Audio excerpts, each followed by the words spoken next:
চলেন রান্না করতে করতে আপনাদের আজকে একটা গল্প বলবো। গল্পটা হচ্ছে জিদ যে মানুষের জীবনে সংসারে কতটা প্রভাব পড়ে সেটাই বলবো।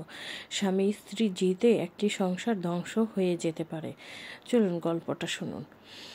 এক তাঁতি আর তাঁতি বউ তাদের সুখে শান্তিতে বসবাস করে আসছিল, কিন্তু হঠাৎ দেশে কাপড়ের কল আসলে তাঁতিদের কাপড় আর কেউ কিনতে চাইল না। ফলে তাঁতি পরিবার বড় অভাবে পড়ল।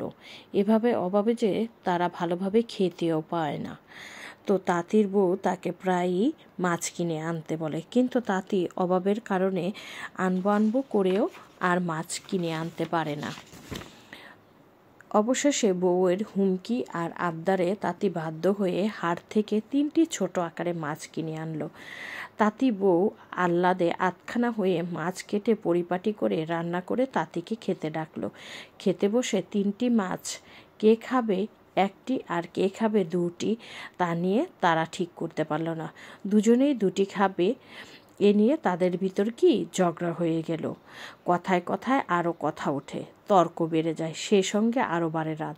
কিন্তু কিছুতেই মীমাংসা হয় না কে 2টি মাছ খাবে আর কে 1টি মাছ খাবে। এটা নিয়ে তাদের মধ্যে ঝগড়া চলতেই থাকলো।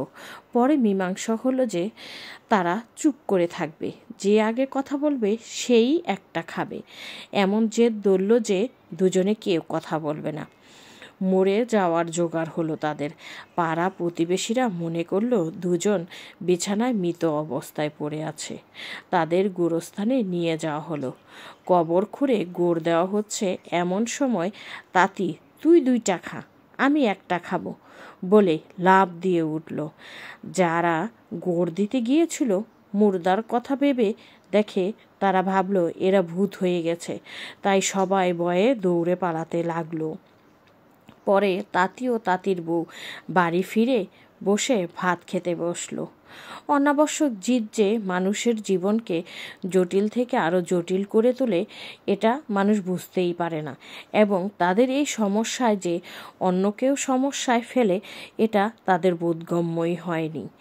তাই কখনো জিদ করা উচিত নয়। সংসার জীবনে 2টো মানুষের একসাথে মিলেমিশে সকল সিদ্ধান্ত নিতে হয়। যদি একজনের সাথে আরেকজনের কথার অমিল হয় তখনই সংসার জীবনে ঝগড়া লেগে যায়, যে ঝগড়া শেষ পর্যন্ত তাদের সংসার জীবন টিকিয়ে রাখাই হুমকির সম্মুখীন হয়ে যায়। হয়তোবা কারো কারো সংসার জীবন এমন হয় যে সংসারটা আজীবনের জন্য ভেঙেই যায়, তারা আর একসাথে থাকতেই পারে না।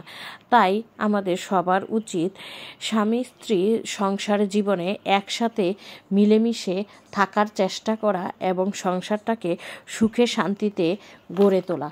সংসার একবার ভেঙে গেলে সেটা জোড়া লাগানো সম্ভব হয় না কোনোভাবেই। তাই সবার ভেবেচিন্তে সিদ্ধান্ত